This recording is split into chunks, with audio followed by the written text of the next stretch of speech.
Suicide is one of the leading causes of death among young people. At Georgia Tech, we are committed to working together as a community to reach out to those who are in pain, to do whatever we can to save a life. Learn about the warning signs. Learn what steps you can take to help someone when it matters most. She started isolating herself. It just wasn't like her. He took the breakup really hard. When he lost his job, things just seemed to fall apart. They were constantly worried about disappointing their parents. They just felt so much pressure.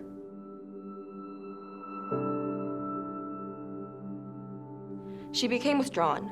She stopped hanging out with her friends, and she even stopped texting and talking to me. I noticed that he hardly ate and was always sleeping. He even joked that he just wished he could go to sleep and not wake up. He started drinking heavily, he stopped caring about how he looked, and he sounded hopeless about his prospects for finding a new job. They stopped caring about their grades. One time, they told me they just wished they could disappear so they wouldn't be a burden to their family.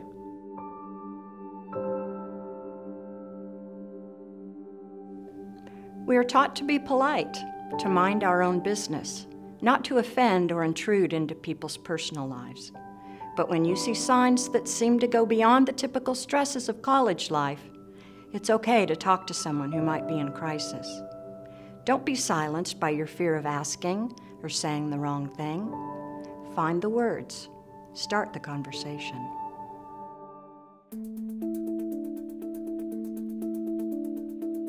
I knew that it would haunt me if I didn't try to help. I have a friend who had attempted suicide, and I didn't want to see it happen to someone else I care about. Even if you think you're risking a friendship, it's better than having your friend hurt himself. I knew I had to do something because I really cared about them. If it were me, I would want a friend to do the same, even if I couldn't ask. So I asked her if she was thinking about suicide, and she said yes. So I called the on-call counselor at Tech's counseling center. Later, I went with her to the counseling center for support.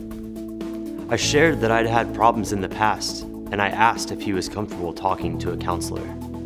We talked about who could provide the support he needed right now, and decided to call his family and tell them what's been going on. The more we talked, the more concern they expressed about their own safety. So we agreed to get the residence hall advisor involved. To help a friend or someone you know who may be having thoughts of suicide, follow these steps. Number 1, recognize or ask if they are struggling with thoughts of suicide. Warning signs include verbal cues that reveal feelings of hopelessness, helplessness, or feeling trapped, withdrawal and isolation, giving important possessions away, changes in mood, changes in sleep patterns, changes in alcohol use or other drugs, looking for and obtaining items to attempt suicide, talking about death or dying if out of the ordinary. Number 2, take action by reaching out directly or enlisting help from others. Ask directly about suicide. Remind them that they are not alone and that help is available. Express concern, listen with empathy and no judgment. Refer them or assist them in reaching out to the Georgia Tech Counseling Center, which has an on-call counselor, STAMP Psychiatry, peer coaching, the Student Life Referral Form, the Employee Assistance Program, the Faculty and Staff Assistance Program, Get QPR Training, the National Suicide Prevention Lifeline, the Trevor Lifeline, and Tech's Community Center for Health and Wellbeing. Suicide touches everyone. Georgia Tech is no different. But each of us can empower ourselves by becoming educated about this issue and to commit ourselves in helping those in crisis on our campus. You are not alone. Together, we have the power to make a difference.